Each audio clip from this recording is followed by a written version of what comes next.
Listen up, please. Oh my.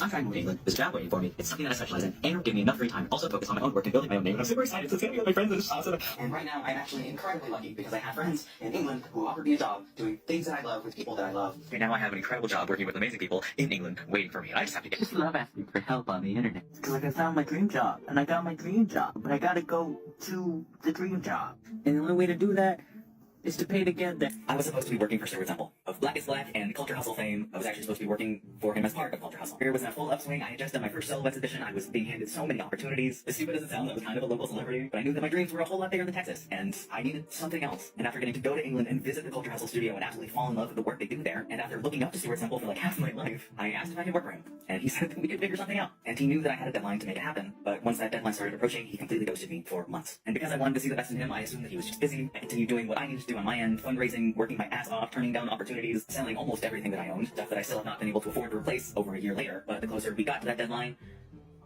the less I got. Eventually, I just went around him to his assistant, and she was kind enough to give me the no that I needed. Ending of this year, I was staring homelessness in the eye and begging it to flinch. Because at the end of last year, I got really screwed over. I was supposed to have a job in England waiting for me, and then they pulled out at the very last minute.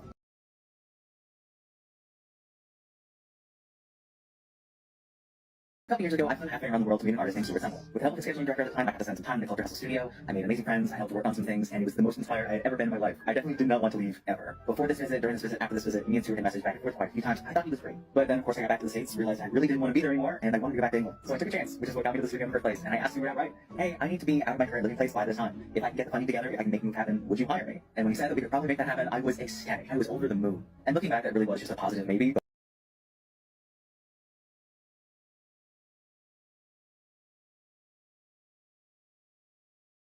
I need to join a band right the fuck now. Because what the fuck do you mean?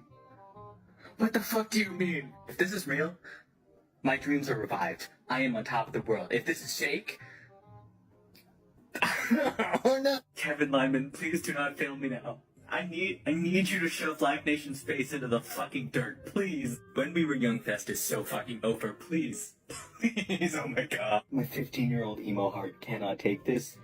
I need answers. Because what do you mean I went from being told I may never sing again to finally getting my voice back and being better than I was before the accident to now having a very real possibility that I could one day actually play Warped Tour?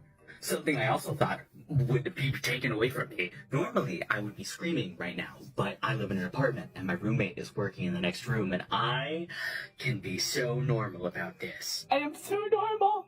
So very, very normal. I am a full-time TikToker, which is not technically new information. This has been my job for like 2.5 years on top of the jewelry and the art. My friends have called me TikTok famous since I had more than like 100 followers, but it's never really clicked, I guess. Just tell me why I'm scrolling my For You page and I see one of my favorite YouTubers show up. I think, oh, I'll just go to their page. We'll see how they're doing over here. Because, you know, TikTok's so much different from YouTube. And I look and I realize I have more followers than he does. I catch myself thinking, oh, it's probably because he only posts gaming clips, and those don't do as well over here as they do on YouTube Shorts. And suddenly I'm thinking of how he can add to his content over here to make it do as well as he does on YouTube. And I realize I'm strategizing.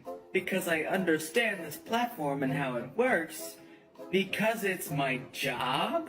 And now I'm just kind of reeling? Because how did I get here? I've shipped art and jewelry to 16 countries on 3 different continents because of TikTok. I've met fundraising goals for myself and others because of TikTok. There are typically thousands of people who see my face and hear my voice on a daily basis, and a considerable number of them like me enough to follow me so that they see it and hear it more often. I pay for my apartment and all of my bills because of TikTok, and I do it well because it's my job, apparently. Do y'all just ever get really unexpectedly grateful all of a sudden? I'm never not grateful, but man is it hitting me right now. I am a niche internet micro-celebrity.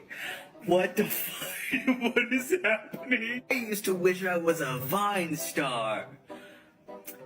This is as close as I'll get, I guess. All I need now is a mediocre music career. Unfortunately, as a former woman, I am entirely incapable of being mediocre. I even have an outro phrase. Who allowed this. I think I need to go lay down before I start influencing people. Okay, love you, bye. You wanna know what I'd do if I woke up tomorrow and just randomly had $10,000 in my bank account? Cause I'll tell you what I'd do. I'd buy a new motorcycle. And because I'd have a little bit left over, I would fix the current motorcycle when they can't keep up with my skills. And that way I'd have 2 motorcycles. One for fun little drives to like the post office and stuff, and one for actually going places, because the one I have right now is not fast. Topped at like 60, so it's fine for like roads.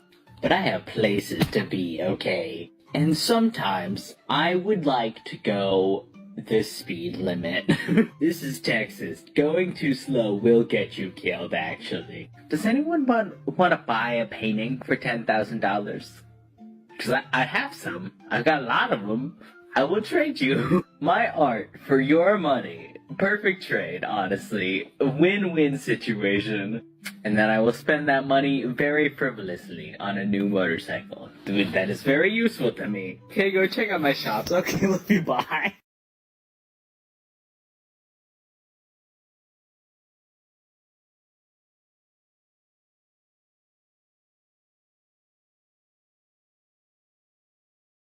So, fun fact about me, I'm disabled. Yay. But I'm also the funniest motherfucker on the block. So last year, my roommate's partner's family invited me over for Easter because I didn't really have anywhere else to go. And they're amazing. I adore them. But because of my chronic pain, I can't bend at the waist. Like, it feels like I'm being stabbed from the inside. And so Easter egg hunt was kind of out of the question. However, this year I had an idea. Oh my god. Like, that one definitely wouldn't be here in time, but I could go find one.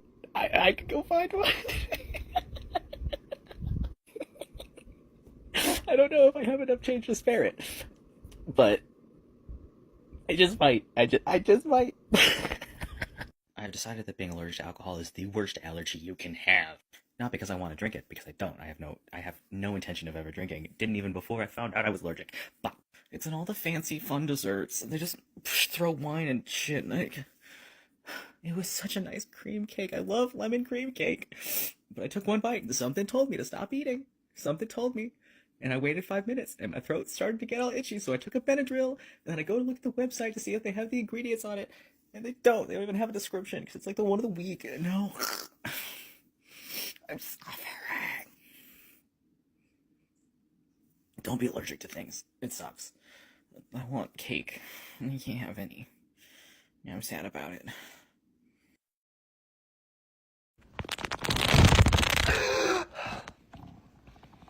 Almost had a moment. Almost had one of those moments. Seen the guy moving halfway around the world just to be closer to a YouTuber?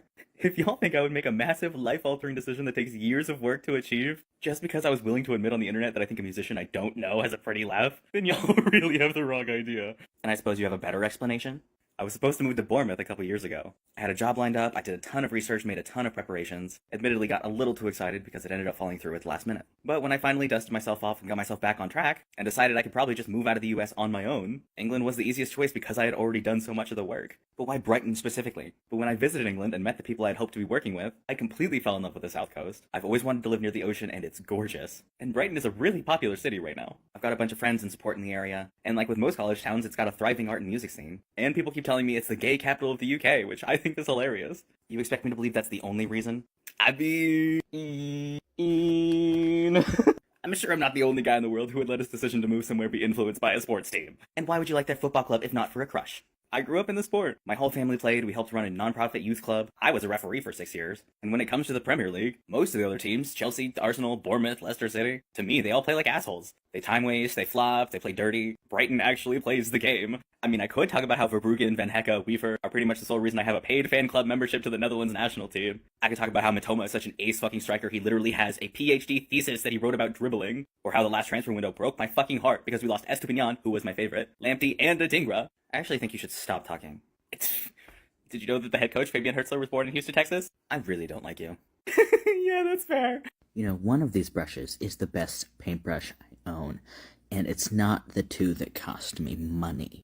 This one, I think I paid like $5 for it. It sucks. It won't actually spread the paint. It just pushes it around. This one came in a 3-pack, and I hate it. It's got plasticky bristles, and the bristles just fall off and get stuck in the paint, and bad. But this one is my baby. No matter how well I wash it, it always dries really stiff. But it spreads the paint so beautifully, and it blends like a dream. And the best part is, it didn't cost me a cent.